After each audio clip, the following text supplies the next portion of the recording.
নমস্কার। রম্য গল্পমালার পক্ষ থেকে সকল শ্রোতা বন্ধুদের জানাই স্বাগত। আপনাদের সাথে আমি রম্য মাইতি।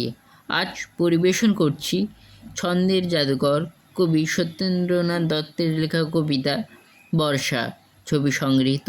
কবিতা পাঠে আমি রম্য মাইতি। আজকের কবিতা বর্ষা। ওই দেখো গো, আজকে আবার পাগলি জেগেছে। ছাই মাখা তার মাথার জটায় আকাশ ঢেকেছে। মলিন হাতে ছুঁয়েছে সব ঠাঁই।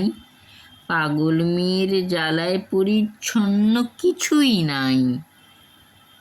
মাঠের পাড়ে দাঁড়িয়েছিল ঈশান কোণেতে, বিশাল শাখা পাতায় ঢাকা শালের বনেতে। হঠাৎ হেসে দৌড়ে এসে খেয়ালের ঝোঁকে ভিজিয়ে দিলে ঘর মুখ ওই পায়রাগুলোকে। বজ্র হাতের হাততালি সে বাজিয়ে হেসে চায়, বুকের ভিতর রক্তধারা নাচিয়ে দিয়ে যায়।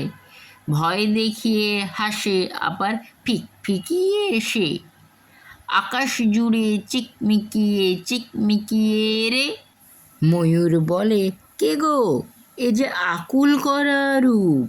ভেকেরা কয়, নাই কোনো ভয়, জগৎ রহে চুপ। পাগলি হাসে আপন মনে, পাগলি কাঁদে হায়। চুমার মতো চোখের ধারা পড়ছে ধরার গায়।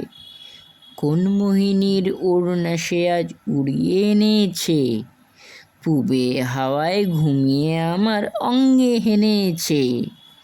চমকে দেখি চোখে মুখে লেগেছে একরাশ, ঘুম পাড়ানো কেয়ার রেণু কদম ফুলের বাস। বাদল হাওয়ায় আজকে আমার পাগলি মেতেছে, ছিন্ন কথা সূর্য শশীর সভায় পেতেছে। আপন মনে গান গাহে সে, নাই কিছু দৃক্পাত। মুগ্ধ জগৎ মৌন দিবা সংজ্ঞাহারা রাত। কেমন লাগলো আজকের পরিবেশনা? কমেন্ট বক্সে অবশ্যই লিখে জানান।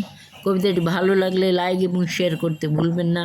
পরবর্তীকালে নিত্য নতুন নানা সাথের গল্প কবিতা শুনতে এখনই আমার চ্যানেলটি সাবস্ক্রাইব করে পাশে থাকুন। ধন্যবাদ।